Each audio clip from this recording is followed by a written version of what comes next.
Superb. Let's hear it.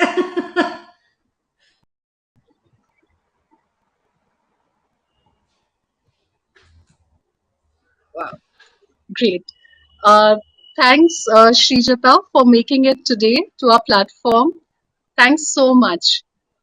So, it would really be lovely to be speaking on a very interesting topic with you today, which is about breaking the glass ceiling and how do you break the glass ceiling and the power, uh, how do you really power your growth as a leader. So, we would love to hear on this today. And before we deep dive into the topic, I think it will be really nice for the audience to have a quick introduction about Srijata. So, Srijatha Bhatnagar is a global speaker and author of Setback Leadership. She has influenced over 45,000 business leaders and entrepreneurs from 6 different countries to take inspired action through her speeches, masterclasses, workshops, business consulting, and coaching. She passionately believes setbacks are awesome, using the power of setback leadership. Wow. She works with leaders to leverage setbacks to accelerate their professional and personal growth, thereby assisting organizations in reaching their leadership goals. Today, she is our closing keynote speaker who will be talking to us how to turn your setbacks into opportunities and also how do you really break the glass ceiling. I think, Srijata, it's really lovely to have you here and it's really interesting setback leadership and why don't you tell us more about it? Well, first of all, thank you. Thank you so much for having me here in this platform. I am glad that there is a platform like this that exists today. When I started my work, probably around 2013, nothing like this existed. So I'm glad that something like this has actually come up, and I'm happy that we are now talking in a closed, secure environment for by women, for women, and of women. So that's great. Now, coming to setback leadership, well, I mean, in my career, I have been an employee first, then an entrepreneur, a failed entrepreneur, and a successful entrepreneur, and then finally a speaker and an author, and doing whatever the work that I'm doing today. So, in that process, there were a lot of challenges that I faced, and what I saw was that whenever I would face a challenge, first it will take me to a dip, a real big dip. But then the moment I would identify an opportunity hidden in that challenge or hidden in that setback, I'll suddenly change my trajectory altogether. And whatever I am today is because of all those challenges that were put in my path. So probably if I would have had a linear growth, I wouldn't be where am I today.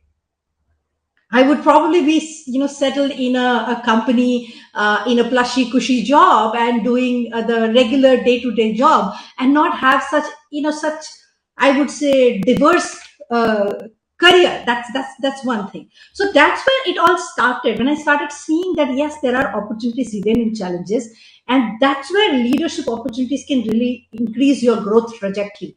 So that's I would say, the crux of how setback leadership started.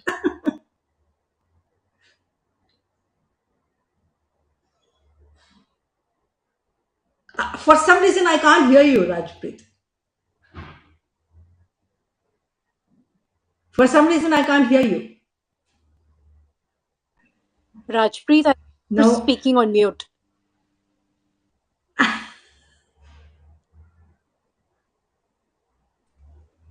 Am I audible? Yes, Yeah. absolutely.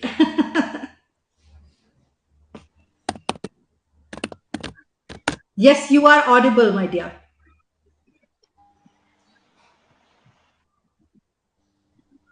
Am I audible, Srijat?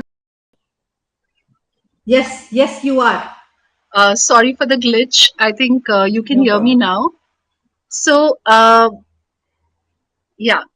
So, setbacks is not something which people talk a lot about. And of course, there's lots to learn. And, even when you mentioned a failed startup to a successful startup, I think a lot of leaders today, are actually trying to talk about the learnings that you have from a failure as well. So lovely to hear that. And we'll move on to the topic for today, which is Soar, how to break the glass ceiling and power your growth as a leader. So, what really is this glass ceiling that exists? And would you like to share your story around it? Oh yes. Well, glass ceiling is anything, invisible barrier that is stopping you from taking that soaring leap of faith. So as women, we face many challenges, many imposter syndrome, fear of failure, fear of success. By the way, there is something called fear of success. Did you know that? So I see a lot of women have that fear as well. Oh my God, if I become hugely successful, what will I do? How will I handle that situation? That also is a problem. So there are many kinds of these barriers that is stopping us, whether it is visible, invisible, whether it is internal, external. All of these things actually form that invisible glass ceiling. I want to ask this to all the listeners today. Whenever you're taking a big leap of faith, or whenever you are, speeding up in your growth journey, in your career's journey, or in your any journey for that matter, have you ever noticed the fact that you want to take speed and suddenly you bump into something and you can't see it, you don't know what it is, but you just somehow stopped, you cannot just move forward. That is what is glass ceiling. That is what is something that is stopping you. And when I say soar, you need to break the glass ceiling and power your growth. How it all started was thanks to the pandemic. When the pandemic hit, there were many women who reached out to me saying that how do I manage my home, how do I manage my work, there's so much has increased in my in my plate of work, and I don't know how to do it, and I'm hitting every time some kind of a glass ceiling, some kind of a barrier, some kind of a stereotype, and I'm just not able to move forward with that. That actually reminded me of my story. You wanted to hear my story, right? So when I was working in I'm talking about sometime in 2010, 2010, 2011, I was still working in a corporate, a big multinational corporate, and I was the senior product manager with them. So, and around the same time, I got married a couple of years back, and at that time I was pregnant, and I was also due for a promotion. So pregnancy, promotion, growth in the career, everything was happening together, building a new family, etc. Right. So in that process, even though I worked till the last day of my pregnancy, I had to take 4, 5 months, 6 months break from work, thanks to the C-section and body recovering and all of that. Right. So when I went back, I was due for a promotion. I go there, my cubicle was given to somebody else, and I was reduced from a managerial role to a individual contributor role. And I was wondering what went wrong. And my boss, mind it, she was a lady boss. She takes me in her cabin and tells me, Srijatha, you just had a baby. I'm sure you will be putting all your efforts in the caring of the baby and you won't be able to concentrate on career.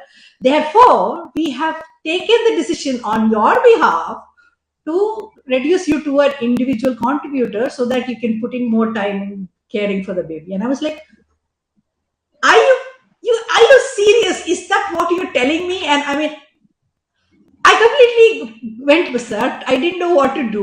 And I was like, what are you telling me? Are you telling me this because I had a baby that I don't have a career dreams, I don't have ambitions, and all of that? So that was my big blow with the glass ceiling, or with the stereotype, or a bias that we face as women leaders in different spaces of life. The second incident happened when I was a entrepreneur.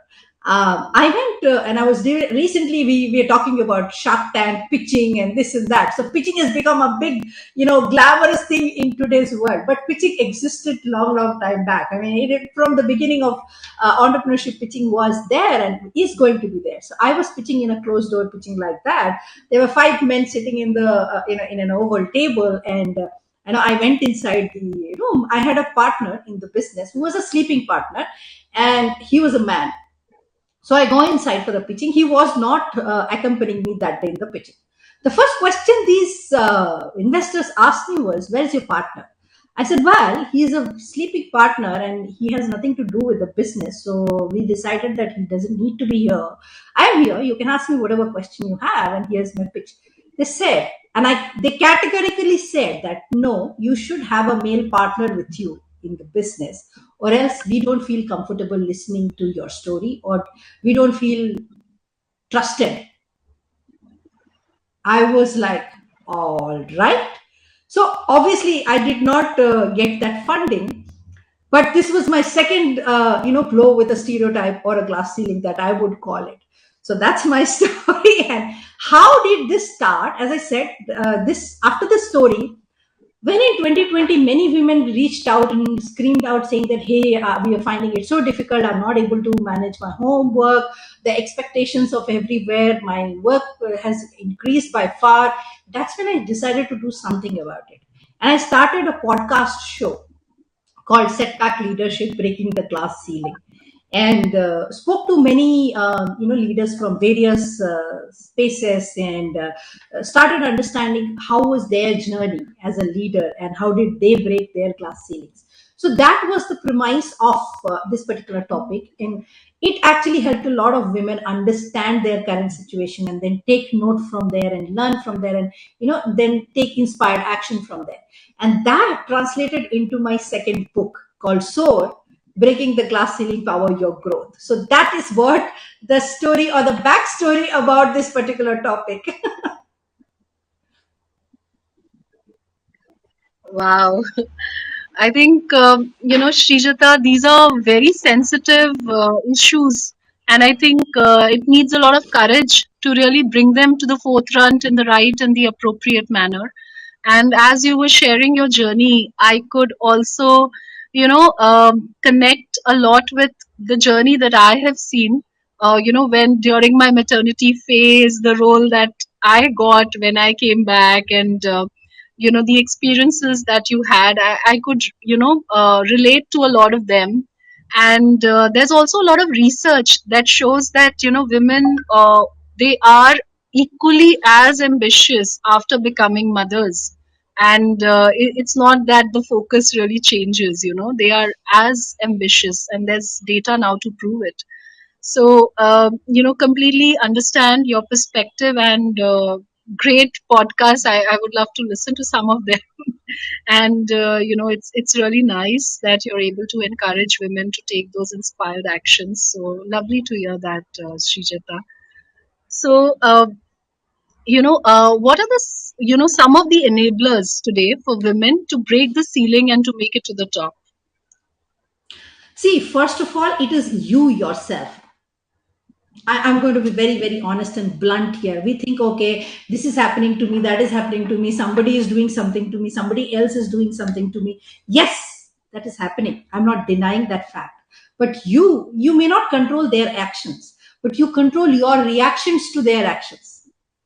Like I did when I was demoted. I spoke against it. I raised my voice. I said, listen, this is not happening. I cannot deal with it. I sent out mails, stinker mails, to the CMDs of the company, the CEOs of the company, the whole worldwide leadership, and I told them this is just not happening. Even then, unfortunately, in my case, they did not come back with a reformative action. So I quit. I said, I cannot deal with such nonsense. So I quit and I joined another startup in a much larger role and a much, senior role. So that was my way of dealing with it. There was one guest in my podcast called Sangeeta Roy Chaudhary, and she mentioned that in her organization, similar thing happened. And she went back and asked the question, is my promotion depending on my, upcoming performance or my past performance? And that helped the organization realize what stupidity were they doing, by not giving her the promotion just because she had a baby. So I'm saying that first enabler is you need to change the way you react to such situation. You confront those situations. In sometimes you might have to just listen to it and compromise it. Some cases you might have to deal with it, and some cases you might have to confront and fearlessly go and look in the eye of the person and say, listen, this is bullshit, let's not do it like that. So that's the first enabler. Second enabler is, of course, the leadership teams of organizations. So senior leadership team, whether it is the marketing head, the CEO, the SEMDs, the HR heads, the learning and development heads of the companies, as a senior leader in the organization, what are you doing so that these break glass ceilings or stereotypes or biases are not there in your organization? Let me give you one quick example. uh, Most of the organizations have Friday night dine out. Yes, many organizations have that. Like Friday night, we go out for dinners and we have Yes, booze and we enjoy and all of that. Many women who have families cannot join it because they have to reach correct. home to take care of the rest of their responsibilities. Most of the women are running two shifts in a day, boss. One is a professional shift, another is a personal shift. So you have to understand that. So instead of that night dine out, if you do that in the afternoon, do you think will you be a little bit more inclusive? It's as simple as that. It is not difficult to do it. It is about having that little bit of more expansion in terms of understanding the other person's situation and then taking those actions. So second enabler is the heads of the organizations, the senior leadership of the organization.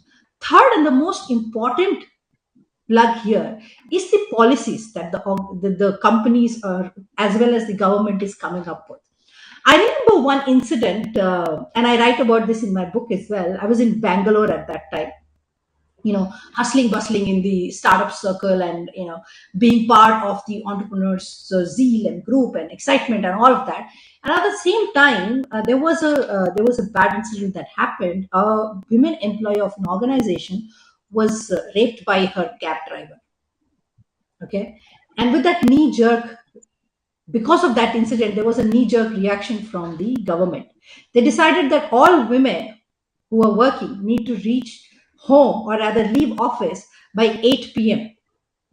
Now, there was one employee there, I've spoken to her at that time as well as later while writing the book. She said that my work started in the second half because I have, international clients to deliver to. She was a project manager in the organization. And if I leave from office at that time, my prime work time is getting cut. But her manager, her HR, was not ready to listen. They forced her to leave at 8 p.m. And because of that reason, the cascading effect was all the plum projects were taken away from her and given to her male colleague. And that, in turn, actually spoiled her promotional plan, like the plans that she had for promotion or the upcoming promotion she was supposed to get. Now, this is where I'm coming from. One side, we talk about women empowerment, another side, we put arbitrary rules on the women, saying that you got to do this because it is about your safety. So, as the policymakers, as the government, we need to understand that bit. It can't be silos. It has to be working together. That would be the third driver I would talk about. Amazing, Srijata, and I really can connect to a lot that you were saying, and I could recall the days when I used to work like 11, 12, 1 p.m. also like sitting alone at office, and the safety is just taken for granted. So, I've had situations where my small little daughter is sitting next to me and I'm like working late night. So, all of that, yeah, I think things have changed after COVID. But yes, a lot needs to be really still done at the ground level. And Yeah, thanks for bringing it forward. And you've already talked about I think, somewhere towards the boys' club when it came to those parties that you talked about. And inclusion today is actually not just getting the invitation, but being asked to perform on the floor. And then just the feeling that you belong there, which, yeah, is really not there every time. So, also would like to just, as we have just few minutes left, while it's such a topic where you can really go on, and would love to really hear more, and would love to have you again with us, back with us. But some message for the women who've just started their career, who've not really learned these things the harder way, and I hope they don't have to. But some of these learnings and some message that you would like to give to the women who are just entering the workforce? That's an interesting question. Okay, so I would just say, so this is one of my favorite quote, and I use it day in and day out for myself, and that's one of the ways I have kept myself excited, enthusiastic, having a learner's mindset, and the way you see me today, to be fearless to share whatever I have to share without thinking what will the world think about me. And that is to get comfortable with the uncomfortable. We so many times feel uncomfortable that, oh my God, I am the only woman in the board, right? Or, oh my God, these people are going for a dinner party and I'm the only woman out there. What about my safety? Oh my God, they're going for they say, out, in the sense, a day out with the organization, like those offsites that happens, and I'm the only woman out there. How am I going to manage myself? So instead of feeling that, I think if we start feeling, wow, I am the woman who has made to this boys club and broken that tradition of being in the boys club. I have changed that. That's a good thing.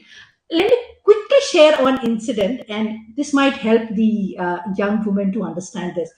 So, all of us women out here are afraid of spending a night with unknown men. Yes, give me a thumbs up if it is a yes in the chat. Yes, right? We hate it. We don't know. We don't want to do it. Now, in 2019, I was participating in a conference. And at that time, I was going through severe financial crunch. So I didn't know where to stay. So I called up the organizer of the conference. It was happening in Chennai. I was in Bangalore. And the organizer was my friend and a senior mentor whom I worked with earlier. He said, you come down. We have arranged a place to stay. You don't have to worry about it. Now, the place they had arranged to stay was at somebody's office, and they had put the mattresses all over the floor and made sure that we stay there. I kid you not, I was the only woman out there who was staying in that room, and all the other six were unknown men. I had never met them in my life. That was the first time I was meeting them. That was the first time I was knowing them, and I didn't know what to do. So, and I didn't have money to go and stay in a hotel, so I had to take that uncomfortable, step. So I was like, okay, let's see. So when I told my husband this, and he was like, oh my God, are you going to be safe? Are you going to be this? And keep your phone next to you in case this something happens, this and that, etc. Nothing happened. Absolutely nothing happened. Of course, these men were really decent, good men. I kid you not, next day evening when I sat with them, I told them that you broke a belief system that I had, that you can't stay with unknown men. This is your safety issues. You men, all of you, five of you, six of you have broken that belief system in me. As long as I know that they're good men, it's okay to share a room with a man. And they were taken aback. They were like, oh my God, what are you even saying? Are we looking like goons? Believe it or not, today all those six men are really good friends of mine. They're my wolf pack. They're always there behind me and always ready to see me grow further, soar further. So that is one thing I would just tell every woman out there. Get comfortable with the uncomfortable. That is making you stay behind. Nothing else.